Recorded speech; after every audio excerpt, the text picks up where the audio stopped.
오늘의 주요 뉴스입니다. 정부와 의료계 갈등이 최고조로 치닫고 있는 가운데 오늘부터 전국 주요 병원의 주 1회 휴진이 본격화합니다. 서울대병원과 세브란스병원 소속 교수들은 응급과 중증 환자를 제외한 외래 진료와 수술을 오늘 하루 중단합니다. 지난 10년 사이 심근경색에 걸린 사람은 54%, 뇌졸중에 걸린 사람은 9.5% 더 늘어난 것으로 확인됐습니다. 심내혈관 질환은 나이가 많을수록 치명률이 높고 예후가 나빠지는 만큼 전문가들은 빠른 검진이 무엇보다 중요하다고 강조했습니다. 아파트 건설에 철근을 빼먹었던 GS건설이 이번에는 가짜 KS마크로 위조한 중국산 유리를 사용한 것으로 드러났습니다. GS건설은 KS마크 위조 사실을 확인하지 못했다며 책임을 인정했지만 브랜드 이미지와 업체 신뢰들은 또 한 번 무너졌습니다. 동남아시아를 덮친 기록적 폭염으로 각종 피해가 속출하고 있습니다. 필리핀은 체감 기온이 50도까지 육박했고 미얀마는 학교 수천 곳에 긴급 휴교령까지 내려졌습니다.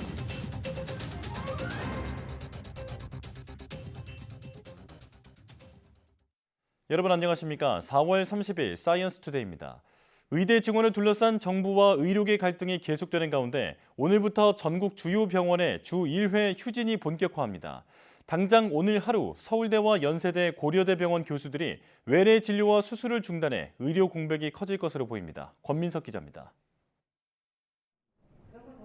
이른바 빅5 병원의 주 1회 휴진이 오늘부터 시작됩니다. 유일한 국립대 병원이자 간판격인 서울대병원 교수들은 오늘 하루 개별적으로 휴진합니다.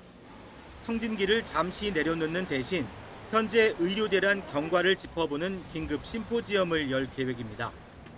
세브란스 병원 등 연세대 의대 교수들도 오늘 외래 진료와 수술을 중단하는 등 자율적으로 휴진에 동참합니다. 이 밖에 고려대 의료원과 국립경상대병원 교수들도 오늘 하루 동안 휴진하는데 세브란스 병원과 고려대 의료원은 오늘부터 주 1회 진료를 중단할 방침입니다. 다른 빅5 병원인 서울 아산병원과 서울 성모병원은 오는 3일부터 매주 금요일마다 외래 진료와 수술을 멈춥니다. 삼성 서울병원 교수들은 진료와 수술이 없는 날을 골라 개별적으로 쉬기로 했습니다. 지난 26일 전국 20여 개 의대 교수가 속한 전국의대 교수 비상대책위가 주 1회 휴진을 결정한 만큼 참여 병원은 더욱 늘 것으로 보입니다. 다만 진료를 중단하는 병원에서도 응급 환자와 중증, 입원 환자 진료는 정상적으로 이루어집니다. 전공의 이탈에 교수 휴진까지 겹쳐 발생할 의료 공백에 대비해 정부는 군의관과 공중보건의를 추가 투입해 진료 차질을 최소화할 방침입니다. 현장 혼란은 크지 않을 것으로 그렇게 이제 보고 있는데 어쨌든 정부는 예의주시하면서 상황에 맞게 관련된 대책들을 추진하도록 하겠습니다. 그럼에도 원광대병원 교수들이 의사 가운을 벗고 거듭 사직서를 제출했고 서울의대 비대위 수뇌부 4명은 내일자로 사직을 예고하는 등 교수들의 사직 움직임도 더해지고 있습니다. 교수라는 직업을 이어나갈 의미가 없기 때문에 교수님들의 사직은 대규모로 증가될 것으로 예상하고 있습니다.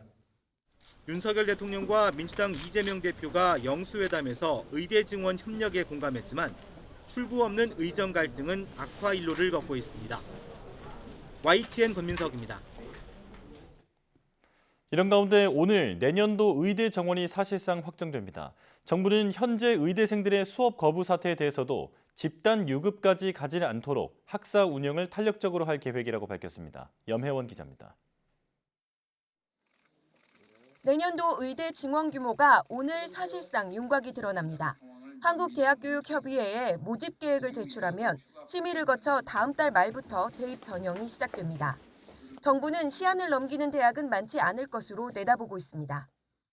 사실상 30일이면 이제 확정되는 것이다 이렇게 말씀드리고 다만 현장에서 이게 30일 날 확정을 짓지 못하는 경우가 있을 수가 있습니다. 그러한 경우에는 아마 심의 전까지 확정을 지으면 절차 진행하는 데는 무리가 없을 것으로. 증원 규모는 1,500명에서 1,700명 정도가 될 것으로 전망됩니다. 사립대들은 대부분 정부안을 전면 수용할 걸로 보입니다. 국립대는 증원분의 50% 정도를 늘리는 쪽에 무게를 싣고 있습니다. 결국 정부 목표치 2,000명에 가깝게 증원될 것으로 예상되는 가운데 의대 교수와 학생들의 추가 대응 여부에도 관심이 쏠리고 있습니다.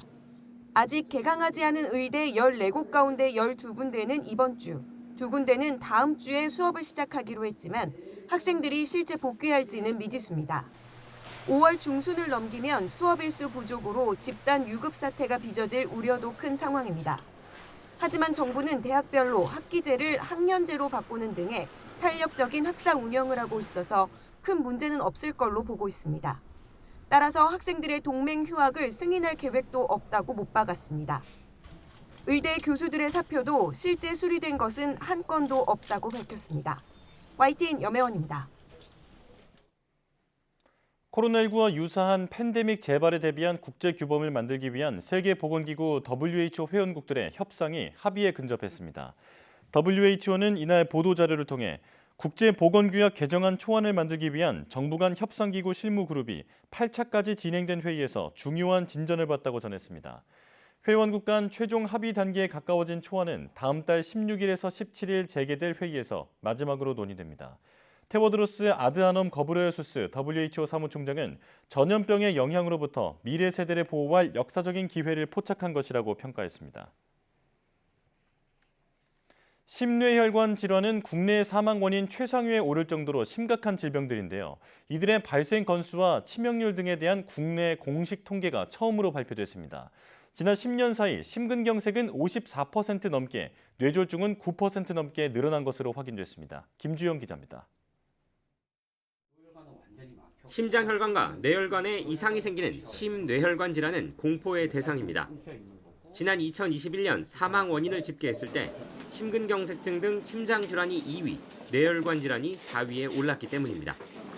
그런데 질병관리청이 뇌심혈관 질환에 시달리는 환자 숫자와 얼마나 치명적인지 가늠할 수 있는 통계를 국내 최초로 내놓았습니다.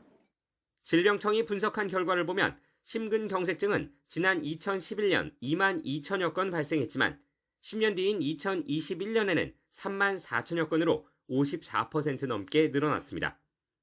성별로 보면 남성이 여성보다 더 많이 발병했습니다.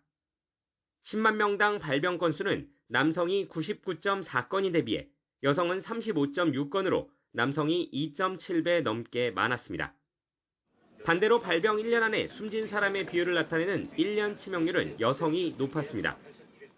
지난 2021년 기준으로 여성은 24.1%, 남성은 13.1%를 기록해 여성이 2배 가까이 높은 것으로 집계됐습니다. 여성이 더 고령층에서 발생하는 경향이 있습니다. 아무래도 고령층에서 발생하다 보니까 치명률이 높을 수 있습니다. 하지만 통계를 보면 연령 차이만으로 다 설명되지 않는 부분이 있어서 실제 남자와 여자에서 치명률 차이가 있는지에 대해서 추가 연구가 필요할 것입니다. 이와 함께 뇌졸중의 경우 지난 2011년보다 2021년 9.5% 더 많은 사람에게 발병했는데 역시 남성이 여성보다 더 많이 걸리는 것으로 나타났습니다. 전문가들은 심뇌혈관 질환의 경우 나이가 많을수록 치명률도 높고 예후도 나빠지는 만큼 빠른 검진이 중요하다고 설명합니다. 동일한 수준의 뇌졸중이나 심근경색을 맞는다 하더라도 젊은 사람은 어느 정도 회복될 수가 있는데 노인이신 분들은 더 큰 타격을 받게 되는 경우가 있고요. 잘 회복되지 않거나 아니면 다른 합병증이 생길 수 있기 때문에 또 금연이나 금주뿐만 아니라 고혈압, 고지혈증, 당뇨병 등을 미리 관리하는 것이 심뇌혈관 질환 예방을 위해 필요하다고 강조했습니다. YTN 김주영입니다. 지난 겨울 초미세먼지 농도가 최대 20% 이상 줄어든 것으로 나타났습니다. 행정안전부는 지난해 12월부터 올 3월까지 전국 미세먼지 농도가 세제곱미터당 21 마이크로그램으로 전년 같은 기간보다 8에서 24% 줄었다고 밝혔습니다. 이는 2019년 첫 계절 관리제가 시행된 이래 가장 낮은 수준입니다. 행안부는 지난 겨울 평소보다 비가 많이 오고 동풍이 많이 분데다 충남의 농업부산물 파쇄단이나 인천의 도로 난림먼지 포집 시스템 설치 등 지자체 노력, 그리고 국민 참여가 더해진 결과라고 평가했습니다. 동남아시아를 덮친 기록적 폭염이 갈수록 기승을 부리면서 피해도 커지고 있습니다. 각국은 학교 대면 수업을 중단하고 전력 공급 부족에 대비하는 등 대책 마련에 나섰습니다. 김지영 기자입니다. 체감 기온이 섭씨 50도에 육박한 필리핀 마닐라. 얼음 생수로 벌개진 얼굴을 식혀보고 모자와 양산을 쓴 사람들은 발걸음을 서두릅니다. 야외 노동자들은 강한 햇살에 맞설 채비를 단단히 하고 나섰습니다. Bakit ka nakabalabal ng tuwalya? Sa tindi ng init, nakakasunog ng balat. 여기에 서민들의 교통수단인 지프니 운전사들 파업까지 겹치자 교육당국은 공립학교의 대면 수업을 전면 중단했습니다. LGU and the DepEd had also declared no face-to-face classes because it's so hard for especially in the elementary, the pupils to cope up with this kind of weather. 전력 수요가 늘면서 전기 공급도 아슬아슬한 상태. 지난 24일은 수도 마닐라가 있는 북부 루손섬에 전력 공급 적색 경보가 발령되기도 했습니다.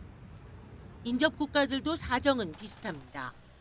미얀마도 일부 지역의 기온이 4월 기준 역대 최고치까지 오르면서 학교 수천 곳이 대면 수업을 중단했습니다. 태국 역시 최고 기온이 연일 40도를 웃돌면서 최대 전력 수요 기록을 경신했습니다. 게다가 인도나 방글라데시 등 서남아시아에서도 폭염 피해가 확대되고 있습니다. এরকম টানা গরম দেখিনি কিন্তু বৃষ্টি হয়েছিল বাবা বাতাস হয়েছিল অনেক আরাম লাগছিল এবার কাছে এক সপ্তাহ যে বৃষ্টিগুলো হইতেছে না বাবা বাতাস কোনোদিন হয় কোনোদিন হয় না. 동남아시아는 통상 3월부터 5월까지 가장 무덥지만 올해는 적도 부근의 수온이 올라가는 엘니뇨 현상으로 폭염이 한층 심해진 것으로 기상당국은 분석하고 있습니다. YTN 김지영입니다. 주요 7개국 G7의 기후에너지 환경 장관들이 온실가스 감축을 위해 늦어도 2035년까지 석탄 화력 발전소를 폐쇄하기로 합의했다고 로이터 통신이 보도했습니다. 이 소식은 현지 시간 29일 이탈리아 북부 토리노에서 열린 G7 기후에너지 환경장관 회의에 참석한 앤드루 보위 영국 에너지안보 넷제로부 장관을 통해 알려졌습니다. 보위 장관은 이날 SNS에 올린 클래스 CNBC와의 인터뷰 동영상을 통해 2030년대 상반기에 석탄 사용을 중단하기로 합의했다며 이는 역사적인 합의라고 말했습니다. 이번 합의는 이틀간의 G7 기후에너지 환경부 장관 회의가 끝난 뒤 30일에 발표될 공동성명에 포함될 전망입니다.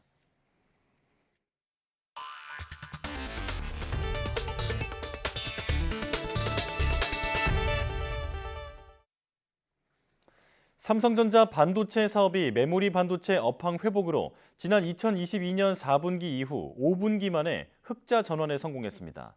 삼성전자는 연결 기준 올해 1분기 영업이익은 6조 6천억 원으로 지난해 같은 기간과 비교해 10배 가까이 늘었다고 밝혔습니다. 매출은 71조 9천억 원으로 12% 넘게 늘면서 5분기 만에 분기 매출이 70조 원대를 회복했습니다. 순이익은 6조 7천억 원으로 3배 넘게 증가했습니다. 반도체 사업을 담당하는 디바이스 솔루션 부문은 매출 23조 1천억 원, 영업이익 1조 9천억 원을 기록했습니다. 반도체 부문이 흑자를 기록한 것은 5분기 만으로 지난해에는 업황 악화로 연간 15조 원에 육박하는 적자를 봤습니다. 아파트 공사에 철근을 빼먹어 붕괴 사고를 냈던 GS건설이 이번엔 고급 아파트 단지에 가짜 KS 마크를 위조해 넣은 중국산 유리를 사용한 사실이 드러났습니다. GS건설은 KS 마크 위조 사실을 미처 확인하지 못했다며 관리 부실 책임을 인정했는데 잇따른 부실 시공으로 브랜드 신뢰도에 더 큰 금이 가게 됐습니다. 차유정 기자입니다. 지난 2021년 사용 승인이 난 서울 서초구의 한 아파트 단지. 한 채 실거래가가 30억 원에 이르는 이 아파트엔 세대 난간과 옥상 곳곳에 두꺼운 유리가 설치돼 있습니다. 그런데 이 고급 아파트 유리 일부가 가품이란 사실이 최근 확인됐습니다. 난간과 연회장 등에 설치된 2,500여 장입니다. KS가 아니다 보니까 강도가 좀 떨어지겠죠. 충격이나 아니면 뭐 태풍이나 이런 게 영향이 가면 다 떨어지면 안에서 떨어지면 아래서 다친 사람도 있을 거고. 일정 하중과 충격을 견딜 수 있는 강화 유리를 설치해야 하는데 성능이 확인되지 않은 중국산을 시공했습니다. 알고 보니 유리 시공업체가 중국산 위조 유리를 수입한 뒤 KS 마크를 위조해 부착했습니다. 이런 사실은 입찰에서 탈락한 경쟁업체가 해당 업체를 추적하다가 경찰에 고발하면서 밝혀졌습니다. 이 고발 내용에 대해서 제보를 받고 저희가 아파트 난간 유리, 세대 유리를 현장 조사를 하니까 근데 누가 봐도 이 KS 인증 로고랑 브랜드 로고 자체가 너무 다른 거예요. 시공사인 GS건설은 뒤늦게 이런 사실을 인정하고 정품 유리로 재시공하겠다고 약속했습니다. GS건설 측은 KS마크가 위조된 사실까지 일일이 확인할 수 없었다고 해명했지만 결국 관리부실 책임을 피할 수는 없어 보입니다. 앞서 지난해 4월엔 GS건설이 시공했던 인천 검단 신도시 아파트 신축 공사 현장에서 붕괴 사고가 발생했는데 조사 결과 기둥 32개 가운데 19개에서 주요 철근이 빠지면서 순살자의라는 오명을 얻기도 했습니다. 정확히 1년 만에 부실 시공 사건이 또다시 불거지면서 기업 신뢰도와 브랜드 이미지에 적잖은 타격이 불가피해 보입니다. YTN 차유정입니다. 공유 창고, 집 대신 물건을 보관할 공간을 빌리는 서비스로 1인 가구 증가와 함께 시장이 급성장하고 있습니다. 그동안 도심에 이걸 지으려면 건너야 할 강이 만만치 않았는데 규제가 완화됩니다. 장하영 기자입니다. 사무실이 모여있는 서울 도심의 공유 창고입니다. QR코드를 찍고 들어서면 365일 온습도가 조절되는 널따란 방이 나옵니다. 방 크기에 따라 한 달 5만 원에서 40만 원 정도를 내면 옷과 가구, 전자제품, 악기 등을 손상될 걱정 없이 보관할 수 있습니다. 높은 집값과 1인 가구 증가에 따라 가파르게 성장하고 있는 셀프 스토리지 산업입니다. 집은 좁지만 취미생활은 포기할 수 없는 20, 30대. 부피 큰 유아용품을 지고 살아야 하는 젊은 부모들. 그리고 은퇴 후 작은 집으로 옮겨가는 노년층까지 고객층도 다변화하고 있습니다. 미국과 일본에선 자리 잡은 산업이지만 국내에선 창고시설로 분류돼 허가를 받으려면 지자체 협의에 여러 달이 걸렸습니다. 위법한 시설이라며 철거 명령을 내린 곳도 있었습니다. 셀프 스토리지라는 사업과 사실 일반 창고 사업은 많이 다르거든요. 근데 그 다름을 이 산업에 대한 이해도가 없으시다 보니 승인 안 해주고 그냥 이거는 법을 어겼다, 위법이다 해가지고 철거했다가 승인 나면 그때 다시 해라. 이런 식의 어떤 정부가 신산업 실험을 위해 한시적으로 규제를 푸는 규제 샌드박스를 적용했습니다. 현재 전국에 있는 셀프 스토리지 업체 20여 곳 가운데 지난해 1곳, 이번에 6곳을 지정했습니다. 사물 인터넷 기술을 활용한 무인 관리 시스템으로 시장 확장 가능성이 크고 당장 상가 공실률을 낮추는 역할도 할 수 있을 걸로 기대했습니다. 정상적인 부동산 시장 기능을 방해하는 주택 토지 분야의 그림자 규제를 적극 발굴하여 혁파해 나가겠습니다. 정부는 공유 창고의 건축물 용도를 창고 시설에서 근린생활시설로 바꾸는 건축법 시행령 개정안을 올 상반기까지 마련할 계획입니다. YTN 장하영입니다. 지난 주말 세종시의 한 아파트 단지에서 2살 된 남자아이가 택배차에 치여 숨졌습니다. 이 아파트는 화재 등 특별한 상황을 제외하고는 지상에 차가 다니지 않도록 설계됐지만 지하 주차장에 택배차가 진입할 수 없어 지상 운행을 허용해왔던 것으로 조사됐습니다. 전문가들은 지하 주차장 진출입로 높이 규정을 더 높여야 한다고 지적했습니다. 양동훈 기자입니다. 구급대원이 아이의 가슴을 연신 누르며 심폐소생술을 이어갑니다. 지난 27일 오후 세종시에 있는 한 아파트 단지에서 32개월 된 아이가 택배 차에 치여 숨졌습니다. 지상에 차들이 다닐 수 없도록 설계한 공원형 아파트지만 현실은 달랐습니다.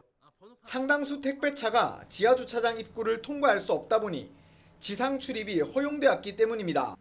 아이를 잃은 부모는 사실상 인도처럼 관리됐어야 할 곳에 택배차를 들어올 수 있도록 해 사고가 났다며 울분을 토했습니다.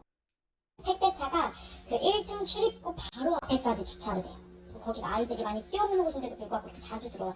그러면 사건이 실형 문제지 터질 수밖에 없어요.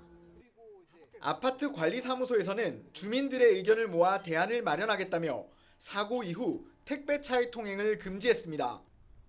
사고 당시에는 뽑아서 치울 수 있었던 차단봉에 지금은 자물쇠가 걸려 있습니다. 지난 2019년부터 사업계획 승인을 받는 아파트는 지하 주차장 입구 높이를 2.7m 이상으로 만들도록 법 규정이 개정됐습니다. 이번에 사망 사고가 발생한 아파트는 이 규정을 지켰지만 택배차와 지하 주차장 높이가 딱 맞아 출입할 수 없었던 것으로 확인됐습니다. 전문가들은 차와 천장 사이에 충분한 여유가 있어야 한다는 기본적인 사실을 고려하지 않아 벌어진 일이라고 지적했습니다. 택배 차량은 260 정도 내외가 일반화돼 있고 고정이 돼 있어요. 못 들어가는 차들 많습니다.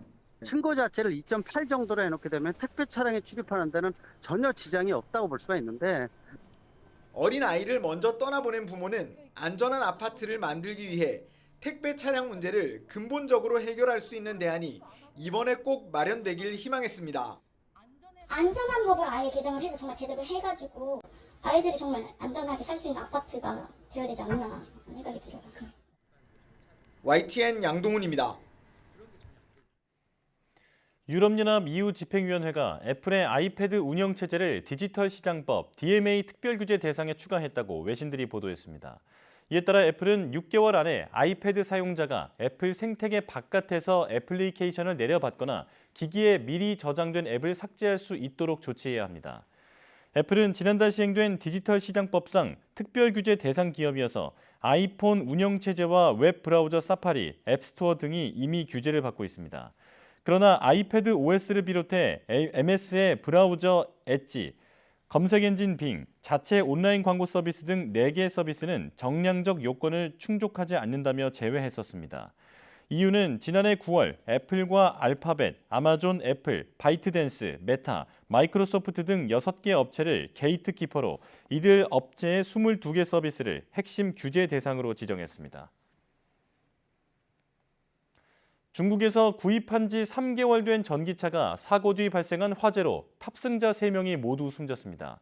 유족들은 사고 당시 안전장치가 작동하지 않고 차문이 열리지 않았다며 결함을 주장했는데요. 업체 측은 적극 부인에 나섰지만 최근 값싼 중국 전기차에 대한 안전성 논란이 끊이지 않고 있습니다. 정유신 기자입니다. 중국 산시성 윈청시 인근의 한 고속도로. 1차선을 달리던 SUV 차량이 앞서가던 살수차 아래에 깔려 불길이 치솟고 있습니다. 소방대원과 주변 운전자들이 달려와 창문을 깨고 차문을 열려고 하지만 쉽지 않습니다. 매립식 전동 손잡이가 잠긴 채 열리지 않은 겁니다. 결국 손쓸 새 없이 2살 아이를 포함해 탑승객 3명이 모두 목숨을 잃었습니다. 사고 차량은 3개월 전에 구매한 중국 아이토의 신형 SUV M7 전기차 모델로 현지 공안 당국이 구체적인 사고 원인 조사에 나섰습니다. 유족들은 SNS를 통해 안전장치 결함을 주장했습니다. 당시 매립식 전동 손잡이가 잠긴 채 열리지 않았고 에어백도 작동되지 않았다는 겁니다. 또 이 같은 유족들 주장과 사고 영상이 중국 내 온라인에서 삭제되고 있다고 주장하고 있습니다. 논란이 커지자 차량 제조사 측은 유족의 애도의 뜻을 표하면서도 에어백과 배터리는 정상적으로 작동됐다며 결함 의혹은 부인했습니다. 아이토 M7은 화웨이가 지난 2021년부터 중국 전기차 기업 사이리스와 손잡고 생산한 고급 SUV 중 하나로 화웨이의 독자적인 운영체계 시스템이 탑재되어 있습니다. 화웨이 측은 합작이 아닌 부품 제공 등 기술 지원으로 제조된 차량이라며 이번 사고에 선을 긋고 있습니다. 최근 중국에선 저가 경쟁에 나선 전기차가 쏟아지면서 지난해만 800만 대가 넘게 팔렸고 올해는 1000만 대에 육박할 것으로 예상됩니다. 하지만 지난 3월 샤오미에서 출시한 전기차가 희승운전 중 사고가 발생하는 등 중국산 전기차 안전에 대한 논란이 끊이질 않고 있습니다. YTN 정유신입니다.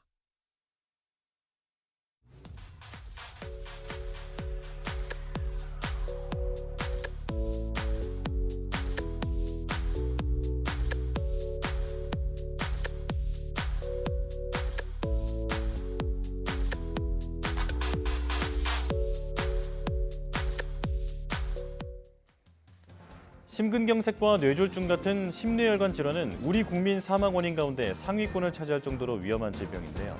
앞서 리포트로 전해드렸듯이 지난 10년 새 심뇌혈관 질환 환자가 크게 증가한 것으로 나타났습니다. 이들 질병의 위험 요인은 공통적인데요. 고혈압, 고지혈증, 당뇨병 등 질환을 잘 관리하고 금연과 절주, 저염식 등을 실천하는 게 필요하겠습니다. 뉴스 마칩니다. 고맙습니다.